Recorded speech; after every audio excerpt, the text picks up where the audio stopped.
What's up, Scoop Podcast? I'm your host, Erica Krupin, and on today's episode, we are going to talk about me not going to the Pooper Scooper convention, my dog tearing her ACL, and how that has affected me not going to the Pooper Scooper convention. We'll talk about how leaving a little bit in the tank for tomorrow is absolutely necessity to be able to set yourself up for success for the next day. And I want to check in with you guys about your business plan and see how that's going. So if you are interested in hearing all about that, stay tuned. All right, you guys, for those of you that are watching the video over on YouTube or on Instagram or wherever I put this at, I am out of my bedroom. Yep, I'm out of the podcast studio.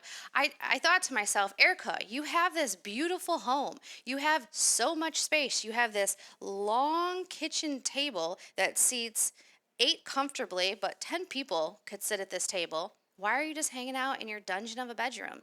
The kids are at school. One of the other kids is graduated, so he's at work with the husband.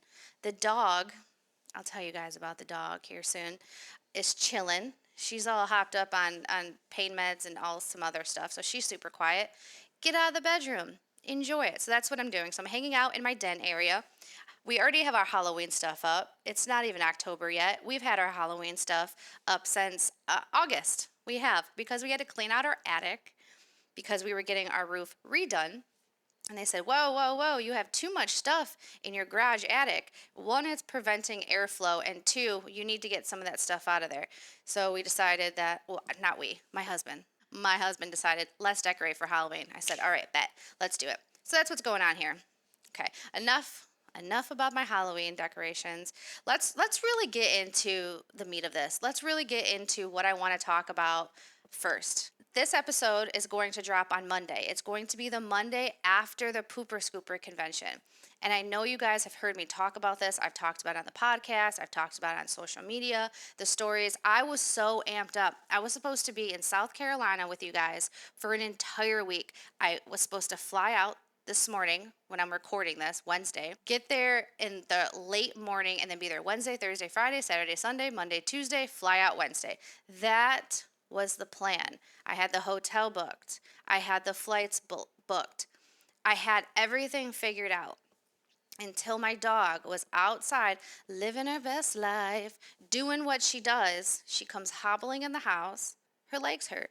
Her rear leg is hurt. I thought, you know what? Maybe she stepped on a roofing nail because maybe the roofers didn't pick up all the nails. Crystal found one out there when she was scooping and showed me it. So I set her on the couch. I said, you know what? I looked at her paw. She looked fine. I'm like, she probably just got a little buck wild. Tomorrow, right? Tomorrow morning or tomorrow she'll be fine. And we can just get back to regular scheduled program. So the next morning, check her out. Her leg's still hurting. Can't figure out what's going on. She's whimpering. She's limping. She doesn't want to eat. She doesn't want to drink. She's a pit bull. And I'm like, okay, something's not right. So it's Labor Day. And I tell Josh, I said, something's not right with Java. We need to take her. We need to take her in. We don't know what's going on. And could we have waited another day? We could have, but I didn't have the next day off. Like, I was already going to be behind schedule because we took Labor Day off. So I was like, well, I have to take her in today because this is where I'm going to be able to spend the most amount of time with her. So we take her into the ER. And mind you guys, there's a doggy ER.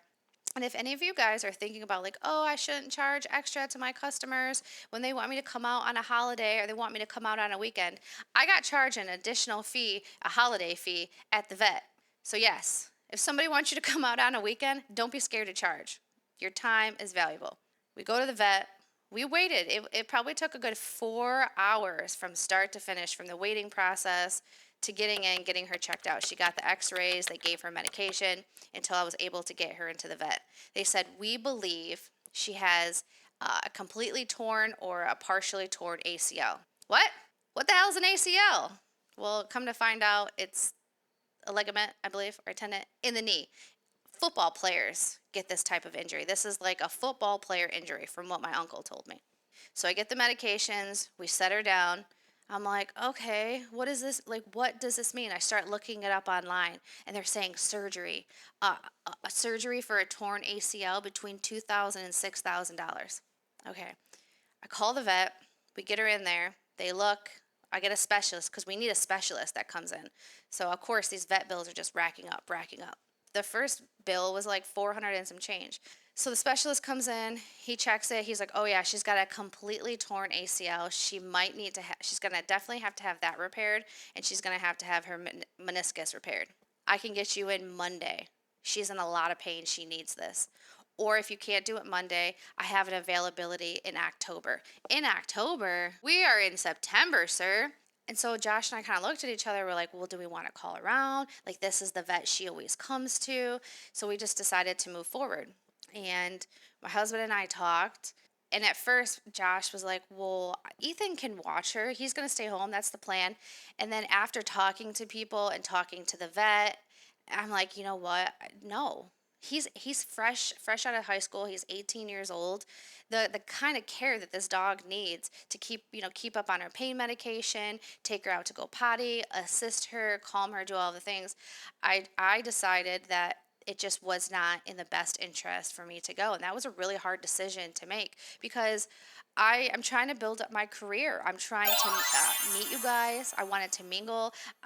We've been talking on and off for like years, and it was a big moment. It was a really big moment for me, and I am incredibly disappointed. And I've at the time of this recording, when you're listening to this, I've already stalked all of you guys on social media to see what's going on and living vicariously through all of you guys. But Java's surgery went really, really well, and I'm home with her. I'm hanging out, staying on top of her medications. And at first, me and Josh kind of talked about it. It's like, well, what about you stay home, him, my husband, and take care of her? And we had to have a realistic financial conversation about the finances. Okay, we just got our roof redone because our house was leaking. That was expensive. And then all of a sudden now we had to pay, the surgery was $3,000, not including the other pet visits. And he's like, I need to go to work. If we're not going, I have to go to work. So I was like, okay, if I go by myself, fly out there, he's going to be at work. Who's going to be with the dog? That's it. I chose her. I chose my family because Java is she's my child. So I chose her. And that was a very hard decision. And at times we're going to be faced with these kind of decisions. We truly are. And we have to make it, and it sucks. But I really hope that everybody had a great time. I hope you guys learned so much, and I hope you guys all had safe travels because I want everybody to get to and from very safely. So that's what's going on with the Pooper Scooper convention. I didn't go. Java's doing okay. She's healing up. If you're following me on social media, on the Instagram, the Scoop Podcast Instagram, I've been sharing her progress on these stories. So go ahead and check that out. Woo! That was a long-winded first part. I hope you guys are still with me. Let's switch over into the check-in for the business plan. Last week's episode, we talked about market analysis, and then the weeks prior, we talked about your company description, and then we did like an overview of what a business plan consists of. I want to check in with you guys. How are you doing? Are you guys struggling with anything? Is there a specific section of it that you want me to do a deeper dive into? Because if you let me know, I can do that kind of stuff. So check in with me. Let me know under the YouTube video or on Instagram what your progress is, what's going on, what you're thinking about the content, if it's helping you or if it's not, if it's too vague. Feedback is greatly appreciated. Trust me, you're not going to break my sweet little heart if you're like, hey, listen, the episode was fine, but I feel like you should have went in more detail with this. Perfect. Let me make another episode and go a little bit deeper. I am finished with my market analysis part. Now I need to move on to the next section. And when I do that, I'll record the podcast and then we can go from there. So good. We got that good. Hopefully you're doing swell with that whole thing. And with the business, we're doing good. We're busy. I'm trying to hire a new staff member, and because of that, I needed to figure out a way to properly hire, because obviously I was struggling because I didn't know what you don't know. And I decided that I wanted to do some research. I wanted to reach out to some friends and learn how to hire, the proper conversations to have. And I was talking to my buddy Adam. He was telling me about this personality profiling. It's called DISC, DISC. and the type of personality that we need to have in the scooping position. And it's a whole rabbit hole, right? You can just go into it and go so deep into like what type of personality needs to be in management, what type of personality needs to be in marketing, blah, blah, blah, blah, blah. And because of that, that gave me some focus, what to look for, the traits, the qualities I want to look for. And he's just packed full of information. I know I've talked about him on quite a few episodes. Him and his wife, Lindsay, have been so awesome to me lately, and they have a ton of knowledge. I'm actually going to hopefully link up with him later this week and get him on the podcast because he has a very juicy story that even though we've been talking back and forth, he's been sandbagging the story because he wants to make sure that when we have it, it's recording, we're on air, and it's like first impression, first reaction. And I think that's going to be excellent. That's going to be good content. Him and his wife, they build businesses and they're good at it. They have good systems, and he knows his numbers, knows all of good stuff. So he'll be on the podcast moving forward. I say all that to say I did have a new gentleman shadow with us yesterday. He did a good job. For his first day, I think he did a good job, so I asked him back. He's going to come back tomorrow and scoop. I do have a couple more interviews. I want to make sure that I'm still keeping my options open because I want to make sure I get the right person in. We definitely want to make sure we get the right person in because having the wrong person in your company can really mess up the culture. It could be like it could be bad. I know that I've hired before and I made a bad hire and I didn't fire fast enough, and I had a lot of customers that were very dissatisfied, some that were actively telling me it, and then there was a lot of silent sufferers that were on the verge of cancellation. On the verge of cancellation. That could have been, I could have lost a huge chunk of my business because I wasn't being proactive and I went against my gut feeling. We're not doing that again. We don't know everything right away. But as life goes on and we have experiences, we learn stuff. And it's foolish. It is foolish of us to not learn from our experiences and stop making the same mistakes. So that's why I think it is important to go through the things that we go through, the trial and tribulations, but it's also extremely important to not let those go wasted. Learn from them and make the changes moving forward so you can grow as an individual and grow as a business owner. Okay? That's my TED Talk for the day. Oh, I made a post on social media and I got a lot of good feedback about this. It was a meme that I seen online and it was talking about like intensity, going really hard and having your flame like really, really powerful for 3 weeks, and then it slowly starts to fizzle out until you're not doing the thing that you started off to do. Or you have your flame where you're able to keep it consistent all the way through, let's say 12 weeks, because you didn't use all of your energy, you didn't go super intense.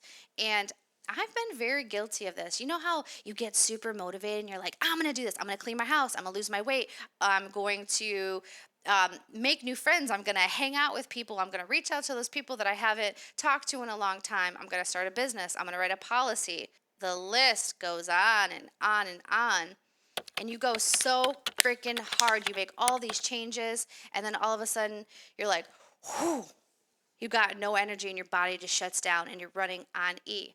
I've done that more times than I even want to admit. And I have just come to terms with you just cannot all the time empty out your tank. You have to leave a little bit in the cup, a little bit in the tank, so you're able to pour into tomorrow.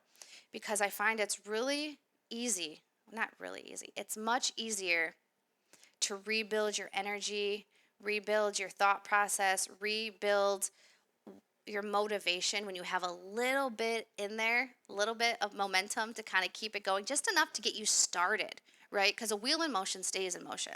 So if you have a little bit in there just to get the axe started, then once you're moving and grooving and you're doing it, you're usually okay. I know with me, it's like, okay, I don't want to fold this laundry. I don't want to go for this workout. but I got a little bit in the tank to at least get it started, and then we're good with it. But if you completely deplete yourself and you're exhausted, you got the mental fog, your body just hurts so much that any movement makes you just want to crawl up in a ball. The thought of even sitting down on the toilet to go to the bathroom makes you just want to wince, where you're like, I'd rather just use a diaper after a really intense squat day, you know? But leaving a little bit in the tank and then also having conversations with the people around you, because I've been known to run my husband literally ragged to where he's just freaking exhausted because I have way more energy than he does.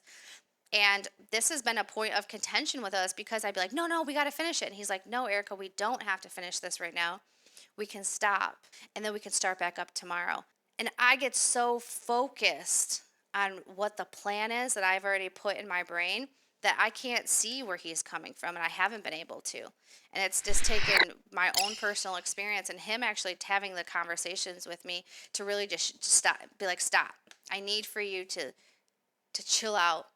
And at first I was defensive and I was just like, oh, you're lazy. You're lazy. You don't want to do all this stuff. It's not. It's not that he was lazy. He was more self-aware than I was. He knows who he is, and he knows how his body is, and he knows that naps are important. He knows that rest and recovery is important. And I don't know why we don't understand this and we don't know this right off rip. You would think that it would be common sense. You would think that our bodies would just, like, the intuition would be like, nope, you need to recover, you need to lay down. But something goes on in society that's like grind, grind, grind, hustle, hustle, hustle culture. You gotta go until you can't go no more. Which, okay, maybe some people can do that. Maybe some people can. I can't.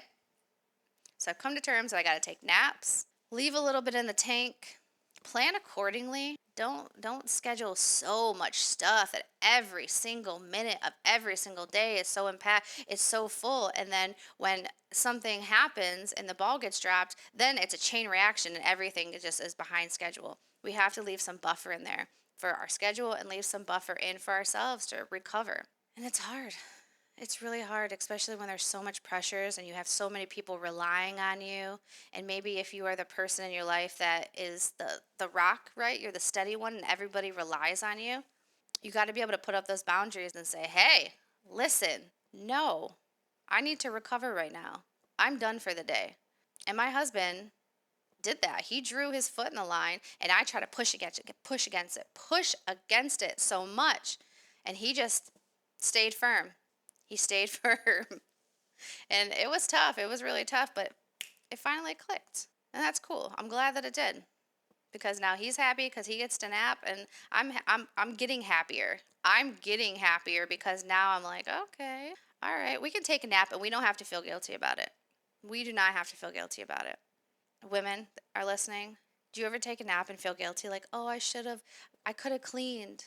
I could have done a little bit more. I could have called that person. This guilt that we have inside of us, like, we have to stop. We're the only person that's making ourselves feel guilty. Or we're the only person that can allow us to feel guilty. It's the truth. We are in control of it. Just be like, gotta take care of myself today. Gotta take care of myself today. And we have to be able to take care of ourselves so we can achieve what we're trying to achieve. We have a plan, we have a goal. If you're listening to this podcast, I imagine you're a business owner.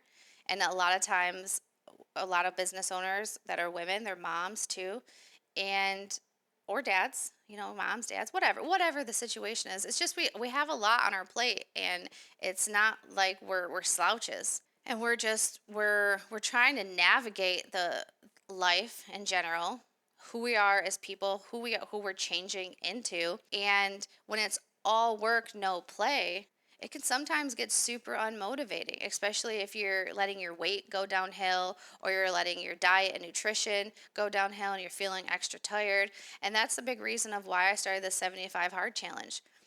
I know you guys have heard me talk about it, and I've start and stop several times. And I'm doing it right now, and I think I'm on day 23. I went and got an accountability group because I knew that I needed some support.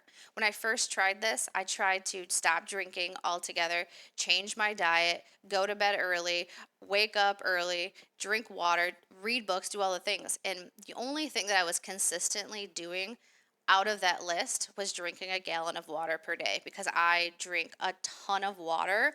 Anyways, I love water. It's my favorite. If you guys are watching right now on video, I got a red Solo cup full of water. And that's the reason why I was failing. So it's been a slow process. So March 27th, I decided I didn't want to drink anymore, so I quit drinking. That was it. I was done. I haven't touched alcohol since. That's easy. Okay, we're done. The waking up early. At first, I was trying to waking up at like 8 a.m. or 7 a.m. all the way to 5 a.m. was not working out for me. I kept shutting the alarm off. I was moving the alarm here, moving the alarm there. But it's taken me, what month are we in? No, or September. It's taken me almost 9 months to where now I'm consistently waking up at 5 a.m. And I have an alarm that's not on my phone. It's like a little cheap $8 alarm, and I kind of hide it and move it throughout the room if I notice that I'm having a hard time waking up. This way I have to physically get up out of bed and turn the alarm clock off. And instead of laying back down in bed, I take myself to the bathroom. Even though I'm tired, I'm all like sleep deprived, like sleepwalking. I go to the restroom and I brush my teeth. And then I flick the light on and I'm like, ah! And I don't really know if that's good for my eyes, but I turn the light on for a second and then I shut it off and I blink my eyes a few times. And then I turn the light on again. It's torture, right? And then it's like beaming through my eyelids. And then I slowly open one eye and then open the other eye, just enough so I can like mosey on down the stairs, come into the kitchen, and then stand, fill up my water jug, and allow my body to wake up. I'm still angry about it. I still want to go lay down and go back to sleep. I still don't enjoy it. But this way I'm able to get up, get one of my workouts done, drink a nice amount of water early in the day so I'm hydrated, pack my lunch, do stuff on the computer. Did I say go for the walk already? Go and do my first workout. And then I'm ahead of the game. I'm not trying to like sandbag stuff later on. What I still am dropping the ball on is the reading. I've been waiting way too late in the day to do the reading. What I've been doing is I've been listening to the audible version and reading the book at the same time. I learned that trick from Alex Hormozy, one of his books that I was recently reading. Excellent idea. I love that. Chef's kiss. It's like story time. We're hanging out, and it helps refocus me onto the book if I start to kind of get distracted. But it's been good. I've lost one size jean, so I'm down one size. We love that. I don't have a bunch more energy. I still have the same amount of energy, but now I'm just pushing through the things that I need to push through. And I'm like, well, this is what we have to do today. And the accountability group is really helping because now I have people to lean on when I have questions. Or like last night, I was really hungry and I wanted to make probably a poor decision, but I said, okay, I got two options here. I can have hummus and grape leaves, or I can have fruit and yogurt. Those are the only two options, Erica. You're not going to eat some other garbage in the cabinet like the kids' food because they still eat like trash. These are the only two options. And so I had reached out to the group and they said, I think that you should probably have the hummus and you should have the grape leaves now because of how late it is. If you do the yogurt and the fruit, it might be too much sugar and it might mess with your sleep. I was like, oh, that's a good idea. That's a good point. So it's cool. It's cool and to see their journey and see their progress and be a part of something, be a part of a group because I was really struggling. And that's what got me motivated last night to go for my walk. I didn't get a chance to work out yesterday because I was so exhausted from being up with Java from her surgery. I didn't go to bed till 3 a.m., like 2:30, 3 a.m. And then I trained. I trained the guy. I came home, I was just depleted, and I took a little nap, like a 45-minute nap. And then it was around like 8 o'clock, and I was like, well, that's it. You got to go for your walks. So I did two 45-minute walks. So I walked for an hour and a half. My feet were so tired. I was so tired, but I was like, we are freaking doing this. You're not giving up on yourself. You're not doing it. And I'm proud. I'm proud of myself. I'm proud. I feel confident. I feel like I can hold my head up. The fact that I'm not giving up on myself. And I made a promise and said, hey, you're going to complete this. Because it's the worst when you say you're going to do something and then you drop the ball. And it's like, I can't even take myself seriously.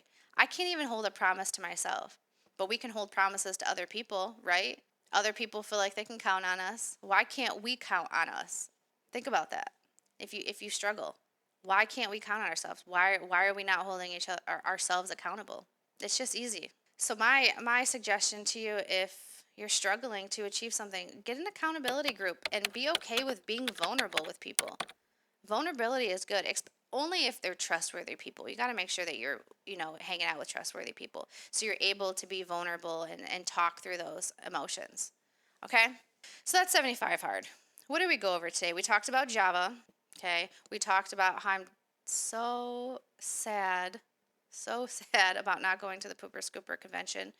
We talked about the business plan, because I want to make sure that you guys are doing okay, and I hope that it's helping you. And we also talked about the 75 hard challenge. We're still doing it. We're still doing it. We're still doing it, you guys. I appreciate you. I hope that the podcast is bringing you guys some value. And, I just learned on Instagram that I can respond back to you guys with videos. So do me a favor, if you're not following me over there on Instagram on the Scoop Podcast, go ahead, leave comments. I can respond back with videos. I do that all the time on TikTok and on YouTube, but now we can do it on Instagram, and I'm much better with video response than written response, because my verbal communication skills are much better than my written communication skills, okay? You can't have it all. You can't have it all. I hope that you guys are doing awesome. And until next time, bye.